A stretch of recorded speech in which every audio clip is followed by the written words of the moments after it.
Crypto versus paper currencies. Who will last? Depending on who you ask, the currency will not continue to reign supreme. According to economist Eswar Prasad, the COVID-19 pandemic not only expedited the shift towards digital and cashless payments, but also resulted in a more general acceptance of physical cash alternatives like cryptocurrency, which will certainly persist. There is probably no going back for many individuals and businesses that made the switch to digital payments, even if pandemic-related fears about the tactile character of currency diminish, says Prasad, author of The Future of Money: How the Digital Revolution is Transforming Currencies and Finance. Prasad, a senior professor of trade policy at Cornell University, a senior fellow at the Brookings Institution, and the former head of the International Monetary Fund's China section. The era of cash is drawing to a close, and the era of central bank digital currencies has begun. Though the future of money can change in an endless number of ways, Prasad thinks that the combination of Bitcoin, stablecoins, central bank digital currencies, CBDCs, and other digital payment systems would result in the demise of physical cash. However, he emphasizes that one technology will not be able to replace it. Cryptocurrencies by themselves will not be enough. Stablecoins have a greater chance, but their reach may be restricted. A CBDC must be widely and easily available.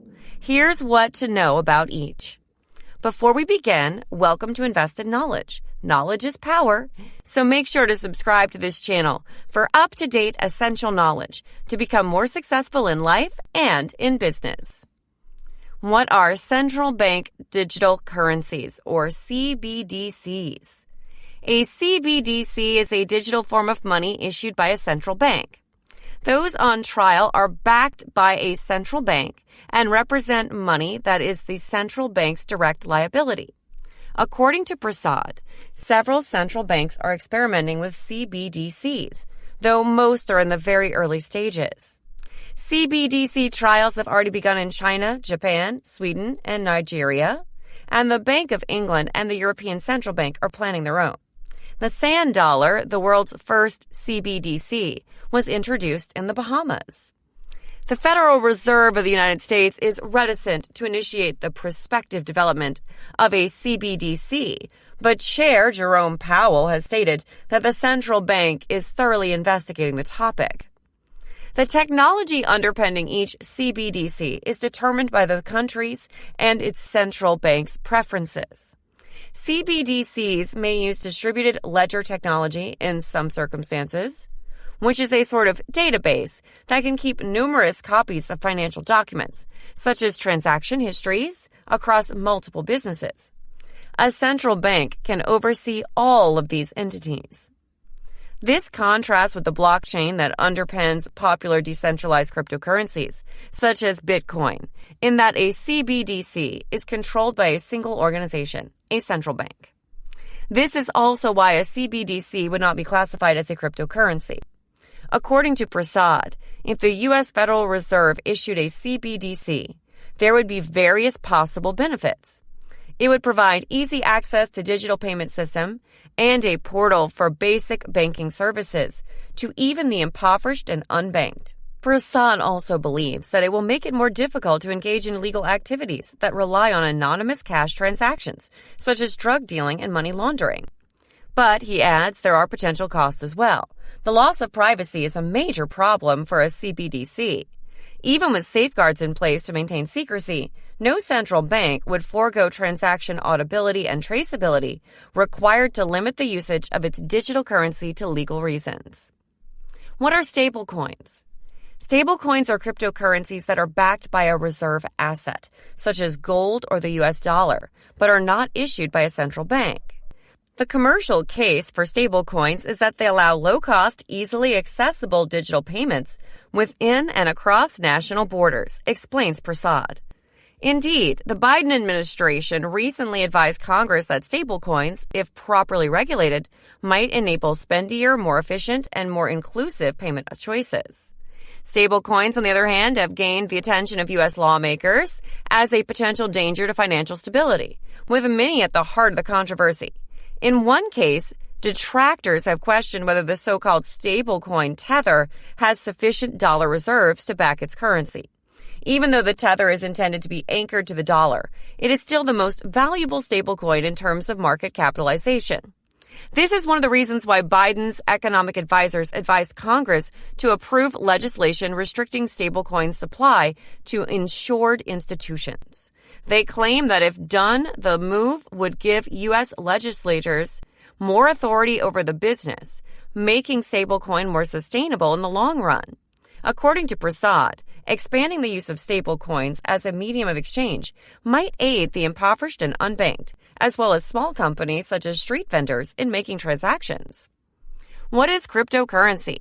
Prasad believes that cryptocurrencies will aid in the efficiency of payment systems. Traditional cryptocurrencies such as Bitcoin are decentralized. These either cryptocurrencies, unlike stablecoins, are not backed by any reserve asset. Their value is usually determined by supply and demand. Bitcoin, for example, debuted in 2009, intending to serve as a peer-to-peer financial system. Its blockchain was meticulously designed, and it includes a well-thought-out ecosystem. Bitcoin also has a finite supply, allowing for a built-in scarcity. As a result, its holders regard it as a store of value. According to Prasad, one reason cryptocurrencies could improve payment efficiency is their ability to facilitate speedy and transparent cross-border financial transactions. This could be useful in a variety of scenarios, particularly for those who need to send money to family members living abroad. However, most cryptocurrencies are extremely volatile, which may limit their long-term potential as mediums of trade, according to Prasad. Because of this volatility, cryptocurrencies are unlikely to be employed for day-to-day transactions. The downsides of cashless. While Prasad believes that the future of money will be cashless, he recognizes that reliance on digital payments would not always result in a faultless system. Though he sees digital payments as a means to democratize finance, he believes they may also add to income and wealth inequality. The wealthy may be more capable than others of capitalizing on new financial opportunities and earning greater rewards, Prasad says. Because the economically underprivileged have low internet access and financial awareness, some of the improvements may harm as well as aid particular portions of the community. Furthermore, he believes that smaller economies, central banks, and currencies will be swept away or become less relevant. This has the potential to consolidate even greater economic and financial power in the hands of the major economies. According to him, the physical currency has a variety of advantages, including confidentiality in financial transactions and privacy.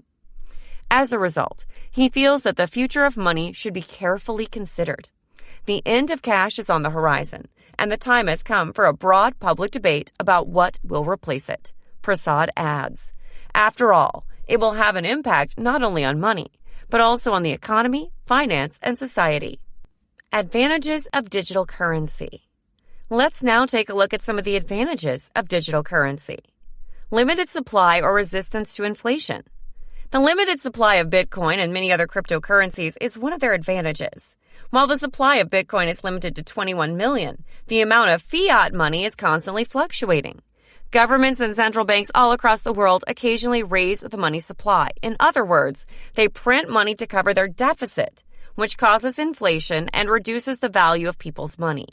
Many cryptocurrencies, however, are resistant to inflation due to their limited quantity. CBDCs, on the other hand, may not have this advantage because central banks can exert control over them. Broader financial inclusion. According to the 2017 Global Findex survey, 1.7 billion adults worldwide do not have a bank account. However, digital currencies have the potential to disrupt this dynamic because they may be accessed using only a mobile phone and internet connectivity. Faster and cheaper transactions. Digital currencies have the potential to make money transactions faster and cheaper, particularly for international payments. Banks are very slow and expensive when it comes to foreign transactions, but digital currencies can enable faster transactions with lower fees. Of course, this is all speculative, and Bitcoin transaction fees are quite high due to the network's limited capacity to conduct transactions. However, modern technologies offer faster transactions throughput, and as a result, lower fees. Decentralization of power. Unlike conventional currencies, most cryptocurrencies are decentralized, which means they are not overseen or regulated by a centralized authority. As a result, governments cannot exert as much influence over them as they would want. Decentralized currencies have additional advantages, such as being better value stores and more aligned with the interests of their users. Once again, CBDCs don't benefit from this advantage. Elimination of intermediaries. When you use your credit card to buy something, you go through several intermediaries, including the credit card provider, the bank, and payment processor. However, with cryptocurrency, you can avoid all of them, saving you a significant amount of money. CBDCs allow central banks to benefit from commercial bank disintermediation and extinction. For example, they can directly supervise and manage money circulation. Final thoughts. So as previously stated, regular money has a long way to go. One of the grounds for this conclusion is the lack of a feasible alternative. Cryptocurrencies, on the other hand, appear promising since they have various advantages over traditional money, including greater financial inclusion, faster and cheaper transactions, and the elimination of intermediaries. They also have issues like high volatility and inefficiency that they must address to achieve further adoption. CBDCs is another notion that is still too new for us to forecast its future. That's all for today's video. Thank you for watching. I hope all the shared information will be helpful for you all. And if you have any questions or doubts, please leave them in the comment section. Don't forget to like and turn the notification bell on for more informative content.